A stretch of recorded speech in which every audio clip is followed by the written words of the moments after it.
Hi guys! Welcome back sa aking channel na Pinas Reaction. Sabi, meron na naman tayong i-react ngayon. Itong video na to, sabi, ayan na. Matapos gipitin si VP Sara, siguro to. Baka ikaw ma-impeach tuloy, mga Marcos talaga. Ay nako. Ano to? Totoo nga ba sinasabi magna ng kaban ng bayan? Ako po. Sabi nga dito, matapos sa dikdikin sa confidential fund issue si VP Sara, Commission on Audit nilaglag ang Office of the Vice President. Opisina ng Pangulo nakagastos ng 4.56 billion pesos para sa confidential and intelligence funds sa taong 2023. My goodness. Diba? Parang hirap naman yata isipin, no? Kasi gaya ng mga reaction ko regarding din dito sa issue to, ba't sinabi ko ginamit sa West Philippine Sea o sa mga komunista, mga ganyan. Pwede naman din kasi din gamitin yun. Kasi ang ating AFP din, meron din naman silang confidential fund na ginagamit din doon. So, kumbaga parang tulong-tulong na lang, kumbaga, para makangalap ng mga impormasyon na pwedeng makagulo sa ating bansa. Kaya meron tayong mga confidential at intelligence fund para maiwasan yung kaguluhan sa ating bansa at mapanatili yung yung katahimikan ng ating bansa, di ba? Yun lang naman ang dapat ating isipin na dapat na pinaggagamitan ng mga ganyan na intelligence fund and yung confidential fund. Pero panoorin muna natin itong video na to. Initan si VP Sara, mukhang kayo naman ang dapat maimbestiga. Hindi nang araw ba natutulog ang karma sa mga galit na politiko sa bansa dahil matapos gipitin ang Vice President na si Sara Duterte? Sinimulan nyo kasi. So yan, dapat lahat na ng naalal sa gobyerno na may confidential fund, isilipin na. Nagkakasilipan na kasi, sinimulan silipin yung isa, yung ating VP. Dito na, yung mga taong bayan, gusto rin silipin. Ang sa ating OP, sa ating sa president natin na confidential fund din. O, nasilip din ng COA. Diba? So, ito yung pinakamalaking nagastos ng isang presidente sa confidential fund. Siya ang pinakamalaki, di ba? Patungkol sa paggastos nito ng 125 million confidential fund, mukhang o yan, dinidikdik yan. Yung 125 million na yan na confidential fund ng ating VP sa Kongreso. Na dapat yung COA muna ang dapat mag-imbestiga. At nag-iimbestiga na nga ating COA at nagko-comply ang ating BP hanggang February 2025 ang kanilang deadline. Kung naman yung may discrepancy, inaayos. So ang COA ang umi-obligasyon dyan. Diba? Hindi yung tayo na nanghusga agad. Diba? Pag nakita yung final, yung Supreme Court ang may final na may say dyan na meron talagang discrepancy o merong anomalya o anuman, doon tayo mag-react. Yun lang naman. Pero yung dating kasi, talagang ginigik yung ating BP sa kanyang sa confidential fund niya kung paano ginastos. Hindi pwedeng sabihin yun. Confidential nga. Pilit natin gustong ilabas yan sa madlang people. Napaka-imposible nun dahil magkakaroon tayo ng problema niya sa security ng ating bansa once na nailabas yan. Diba kasi ang ating BP is ano yan, talagang ayaw niya sa mga komunista. O DepEd pa siya na secretary before. So tinututukan niya yung mga bata, ng mga dinudukot na bata, ng mga komunista. Isa yun sa mga inaano niya eh. Talagang tutok na tutok siya. Tapos ano rin siya, parang meron din siyang katungkulan sa ano, ECAC ba yun na tawag doon? Diba? So ang daming pwedeng paggamitan ng ano, ng confidential fund ng ating BP na nakatutok doon. Kaya yung mga pangalan doon ay napaka-imposible talaga na may buhay na taong ganon, na may pangalan na nakalagay doon, siniwalat na sa publiko. Eh kung totoong pangalan yun, eh di kawawa yung pangalan na nakalagay doon na chinek pa sa PSA na buhay pa, na may record. Eh di yari yun sa mga ano, mga taong gumagawa ng gulo sa ating bansa. Titiktikan nila din yan, mga informante ng ating gobyerno. Diba? Titiktikin nila talaga yan. At di lang yun, pwede pang yun.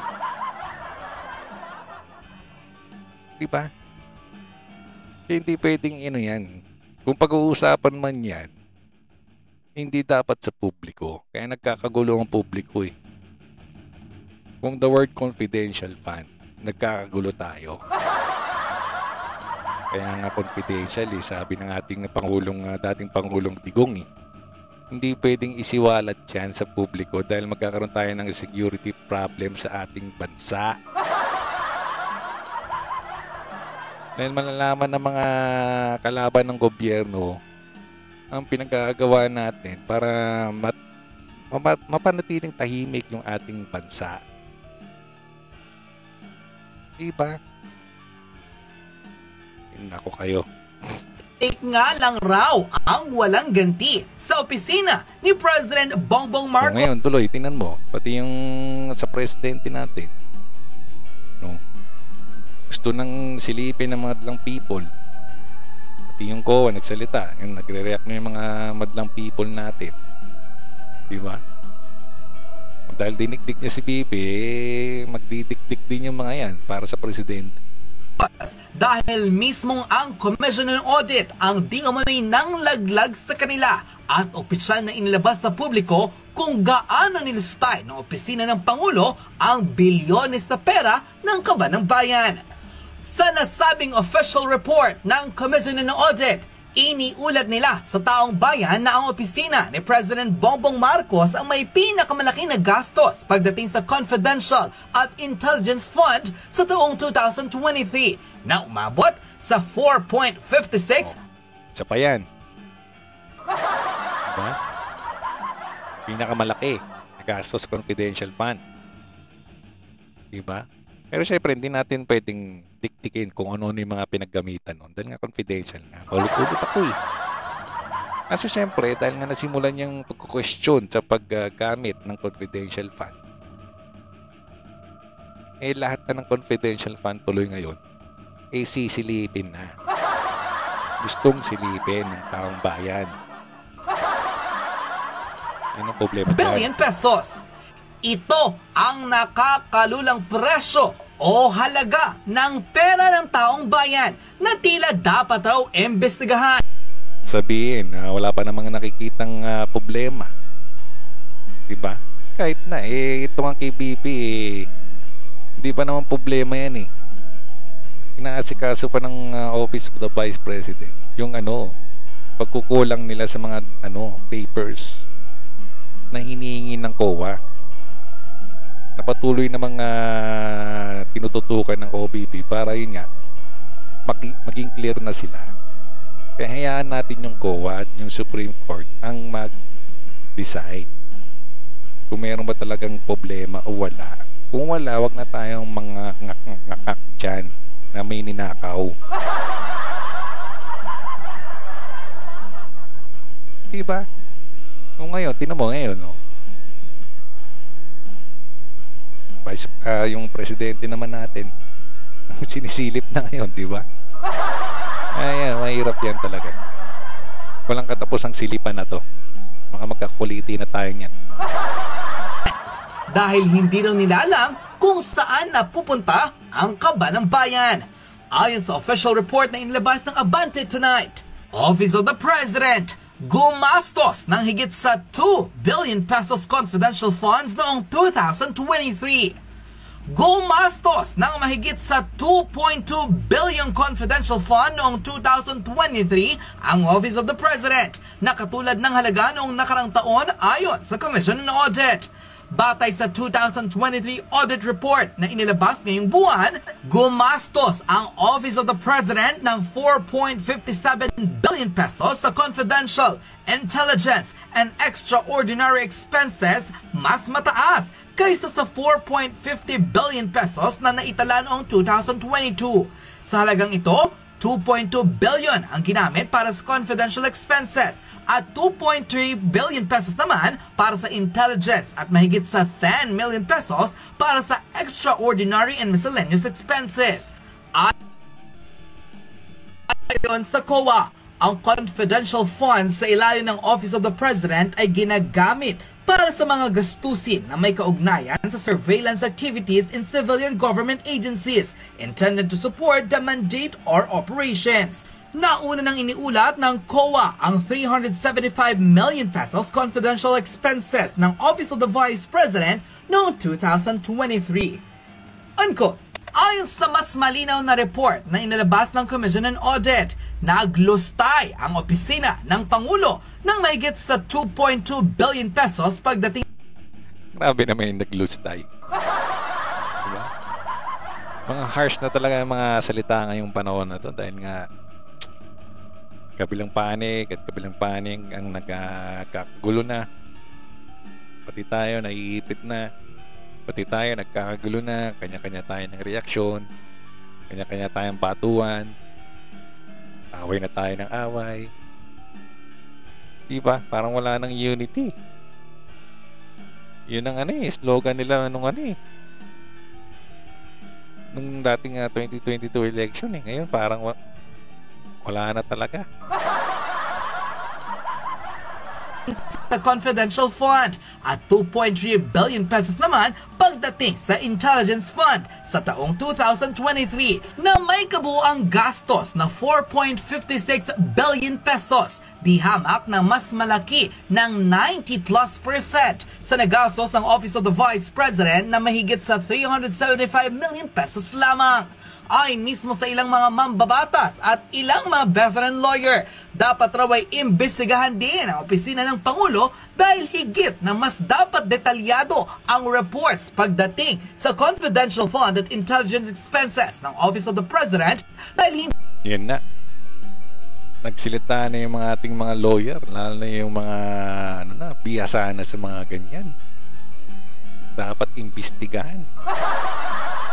Ang problema, maiimbestigahan ba? Diba? Parang sa buhatan kumbaga parang kampiyan ganyan talaga Kumbaga, nasa Pilipinas talaga tayo ganyan talaga Kung sino yung nandito, kailangan nakadikit ka. Parang ganyan, di ba?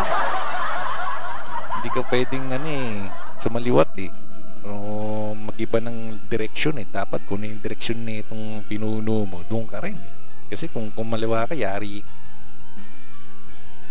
Pwede kang itchapwere Ganun kasi nangyayari sa atin Diba? Kaya ewan ko na kaya tinan mo na nangyayari ngayon. After ng bagong administrasyon, ang dinidikdik lagi yung dating administrasyon.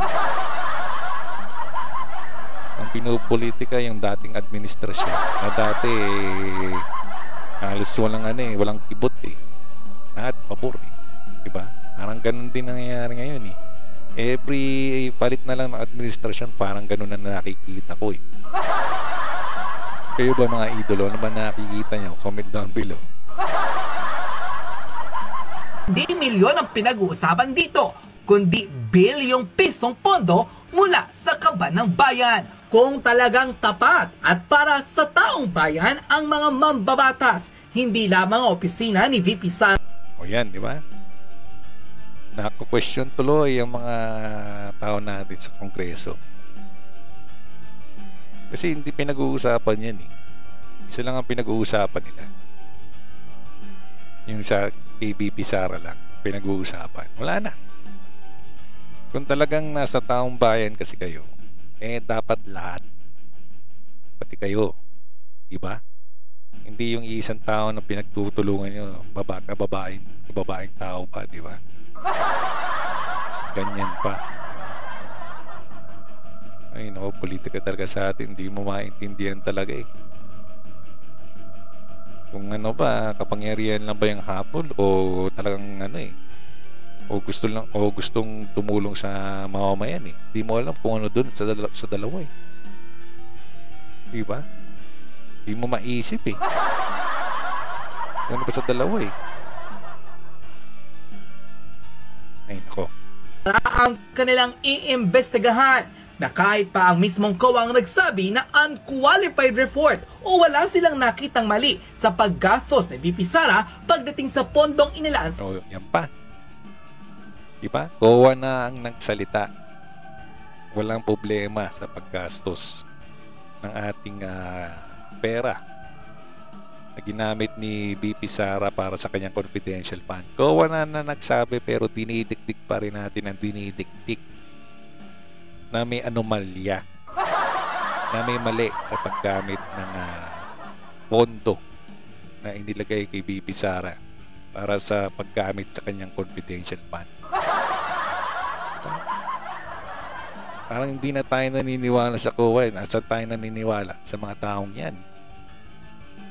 Na dapat sa COA tayo naniniwala dahil sila ang may obligasyon na mag-check ng mga ganyan, ng mga funds na nagastos na ng ating gobyerno. Diba? Kung saan naman nag-comply yan, okay na sa COA, okay na sa Supreme Court. So, sino ba mapapahiya? Kaso ang problema, the damage is done. Diba? Nasira na yung tao. Diba? Pati yung ating mga kababayan, may nasasabi na rin, kahit ano pang katotohanan ng lumalabas na yun nga, clear sa COA, sarado na yung mga isip din. Diba? Diba, kampi-kampi na yan, maski lumabas na yung katotohanan, hindi pa rin paniniwalaan. Ang paniniwalaan pa rin yung mga bintang, yung mga kung ano-ano mga pinagsasabing sa tao, yun ang pinaniniwalaan. Sakit din sa bangs ng ating mga kababayan din eh. Sana buksan natin yung isip natin mga kababayan, mga madlang people. Diba? Hindi yung kung sino yung natin, kung sino yung tao natin sa gobyerno. Doon na tayo nandun. Kung mali yung ginagawa, maski man ako eh. Kung mali yung ginagawa, tutulagsain ko yan eh. Diba? Pero kasi to, hindi pa tapos kasi. O tapos na nga eh. Nasabi na ng COA na okay na eh. Huwag na natin dikdikin. Diba? Aminin natin na mali tayo, na nanghusga tayo agad. Diba na dapat hindi pa tayo manghusga dahil nga dapat hintayin natin yung investigasyon ng COA. So, hindi pa nga tapos, ngak-ngak tayo ng ngak-ngak. Kanya, ang opisina naman ng Pangulo ay dapat raw busisiin ng ilang mga nasa Kongreso dahil para sa kanila, kung totoong naglilingkod sila sa bayan, wala silang sasantuhing imbestigahan maging ang opisina. Gagawin ba nila yon? Yun ang tanong. Gagawin ba nila yon?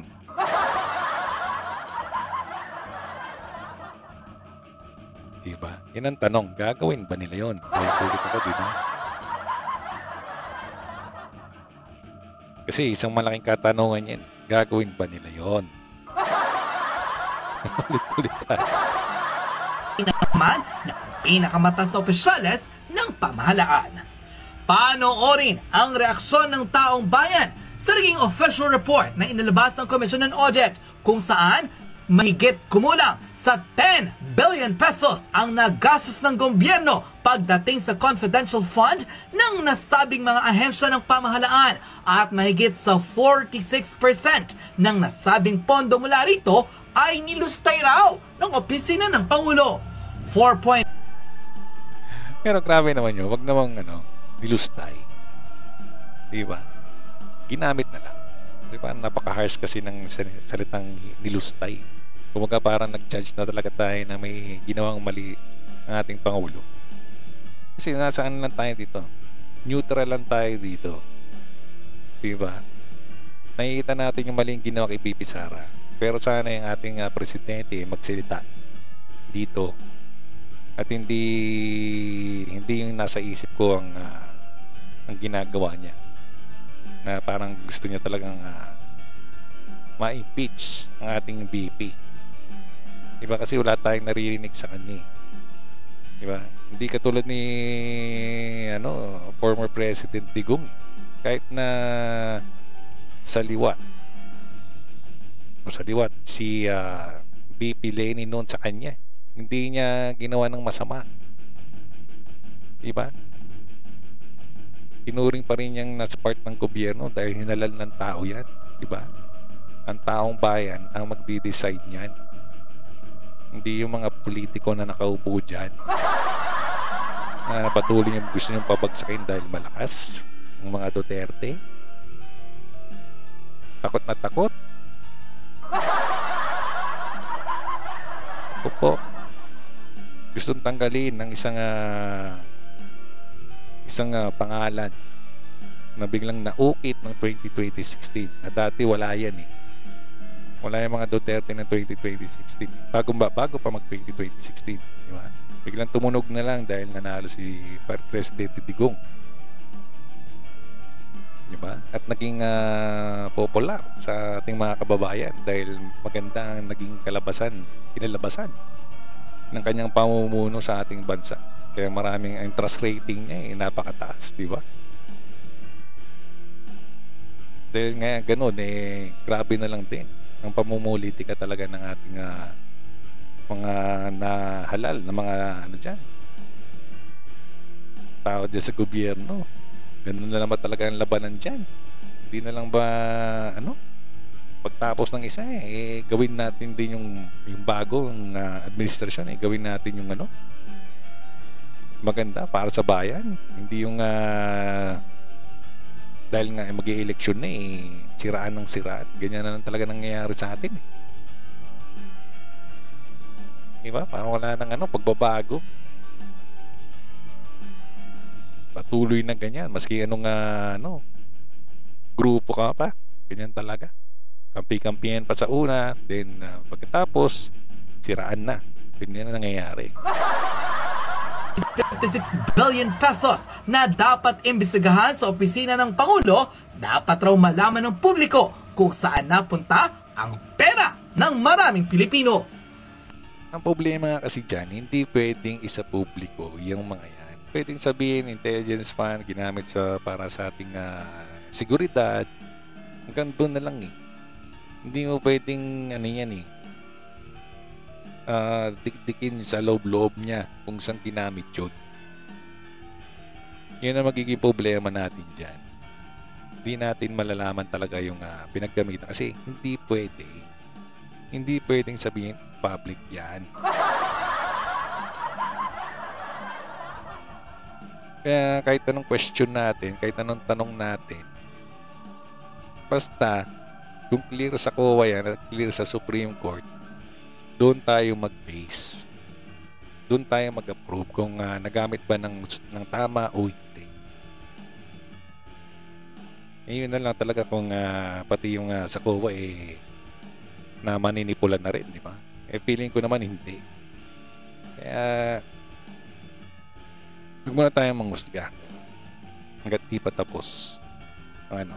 Mag-question lang tayo, magtanong at magtanong tayo kasi karapatan natin magtanong dahil nga Pera ng taong bayan. Pera natin yan.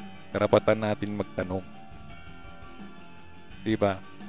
Hindi yung kung saan napunta, sa bulsa ba o sa ano, kung saan. Huwag sanang ganun. Panoorin ang full video! Ito ang grabe. Ito ang grabe. Ito ang dapat imbestigahan. Ito ang dapat binubusisi. Ewan ko na lang pag binusisi ito. Hindi kayo magugulat lahat. Basahin natin.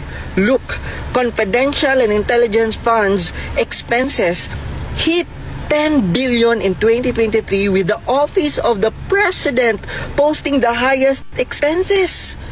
2.25 billion confidential funds, 2.31 billion Intel funds, according to COA's 2023 annual financial reports on national government agencies. Grabe, ang laki nito! Diyos ko!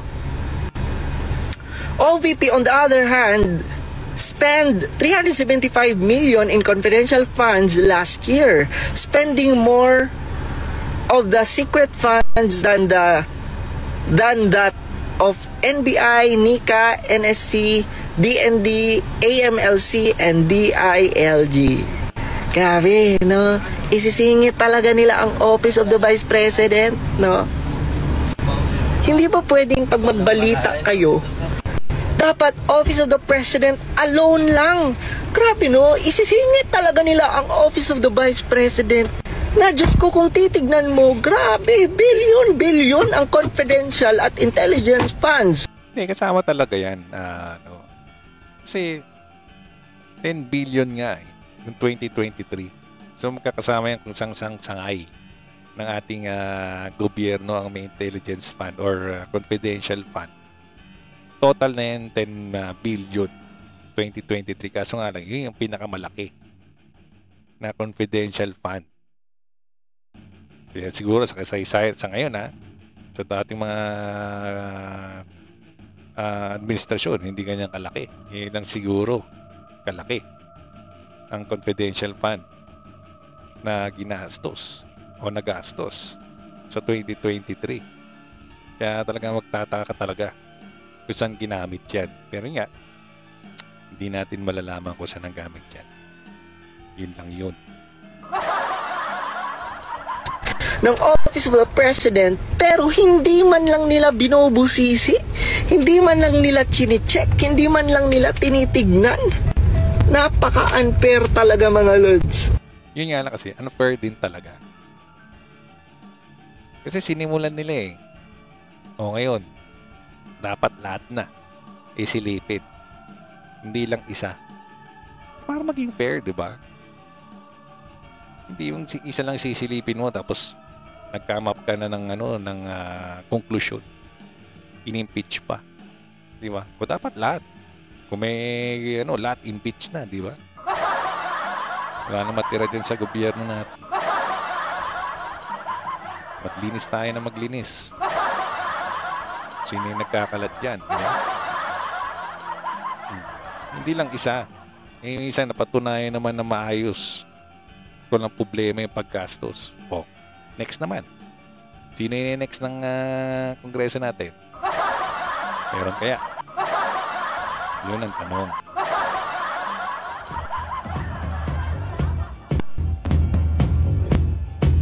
Eto na, nabalitaan ko na. And I don't know kung nahuhuli ako sa balita, ha? Grabe mga kababayan, no? First time in the history, ang pinakamalaking ginastos ng gobyerno sa confidential funds, 2023.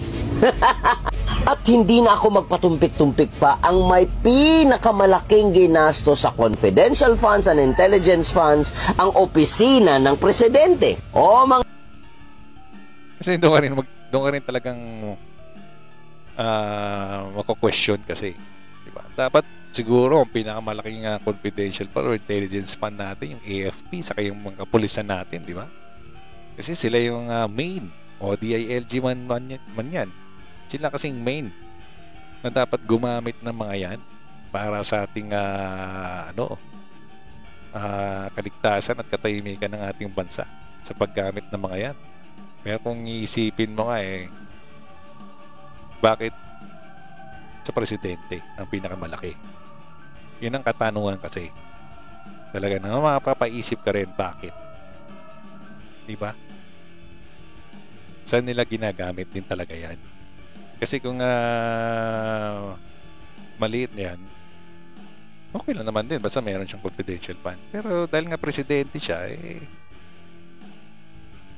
isa na rin sigurong dahilan yan kung bakit siya pinakamalaki. Siguro para sa kaligtasan niya, kaligtasan ng bansa natin. Sana nga ganoon. Kasi kung ganun man yung pinaggamitan niya, wala naman ang question eh. Diba? Ako, hindi ako magko-question kung doon lang nagamit talaga yan. Kahit ang pinakamalaki sa presidente. Diba? Kasi tungkulin naman talaga niya yan. Na dapat ligtas at tahimik ang ating bansa laban sa mga nanggugulo natin. Ay, laban sa mga nanggugulo sa atin. Diba?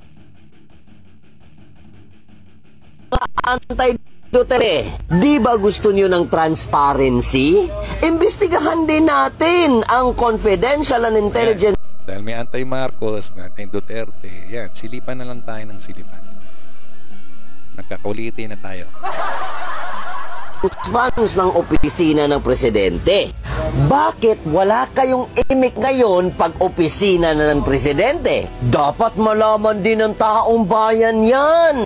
Dapat malaman ng taong bayan kung paano ginasta, kaya dapat imbestigahan. Hindi na mahalaga kung hindi dapat pag-usapan kasi makunat naman talaga kayo sa totoong meaning ng confidential funds. Akala ko ba transparency? Nasaan na? Dapat malaman din natin na taong bayan ang confidential and intelligence funds ng Office of the President kung saan ginastos ng tama at saan din yung binulsa.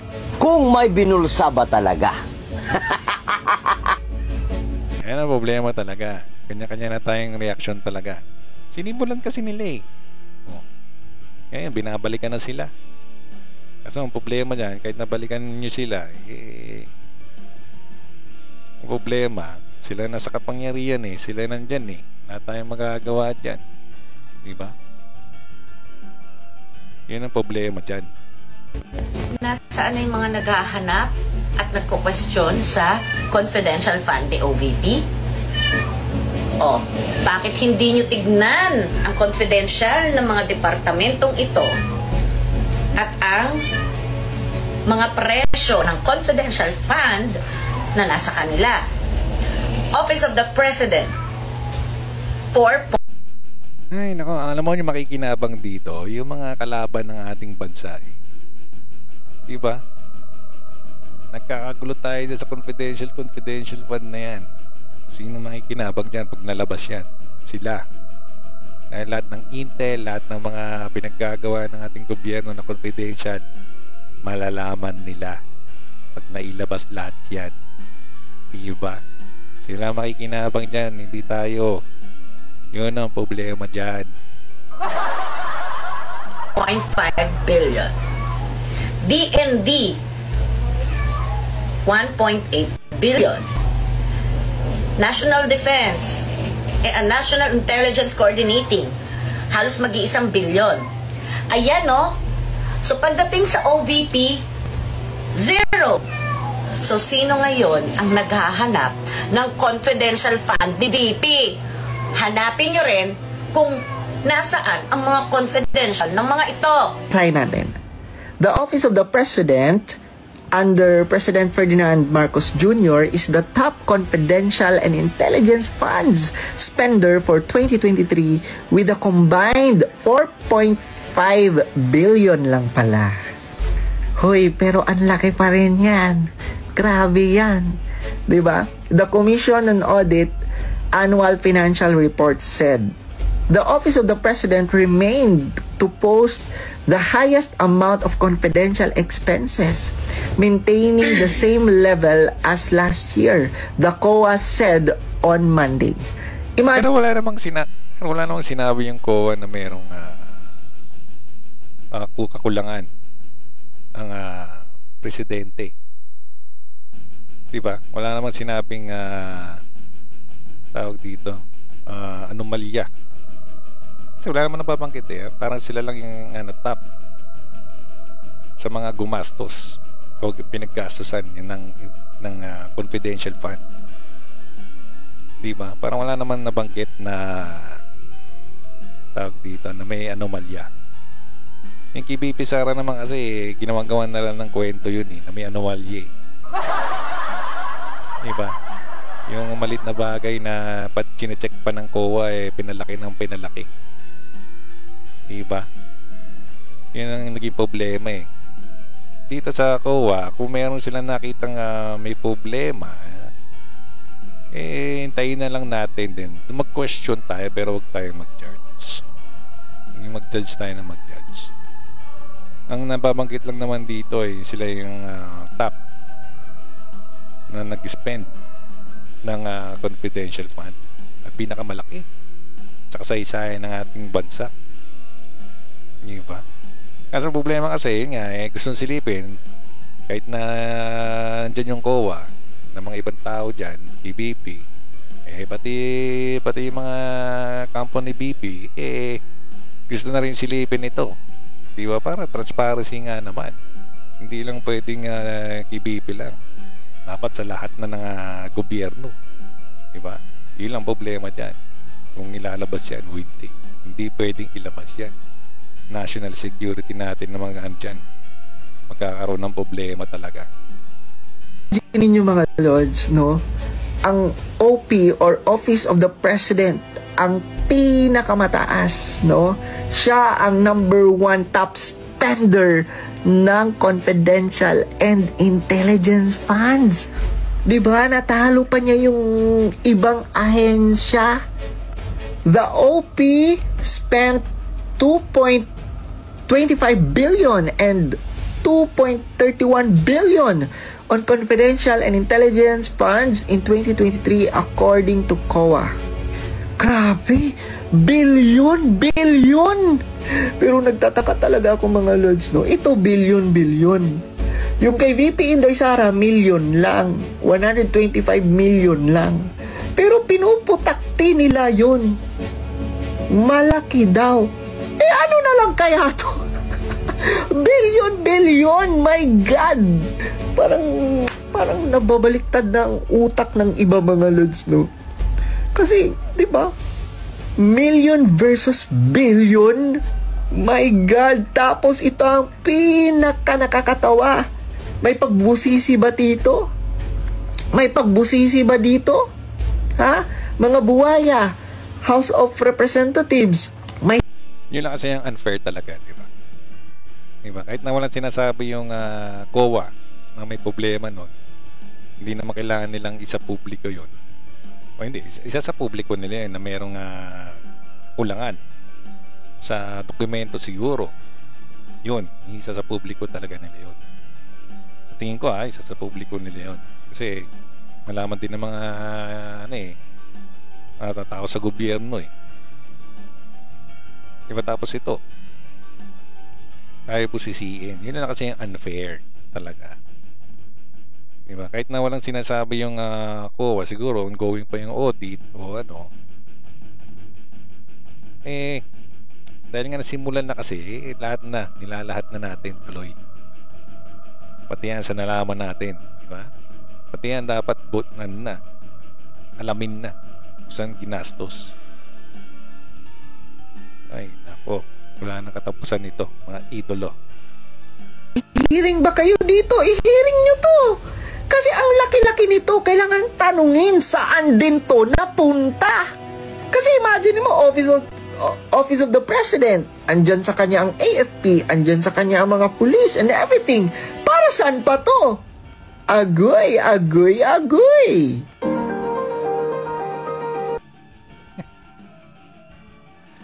Ang gulo-gulo na, Pinas. Yan.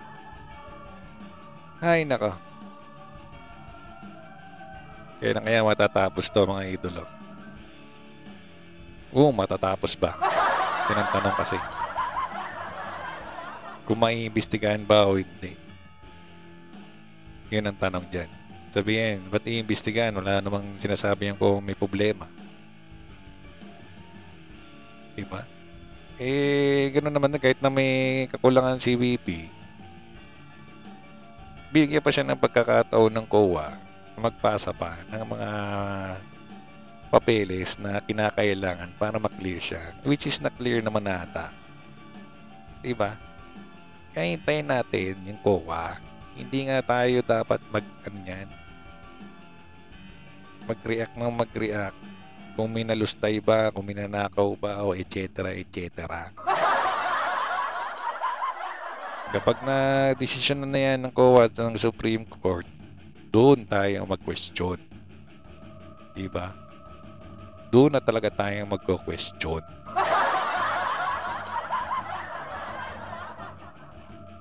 Ewan ko ba?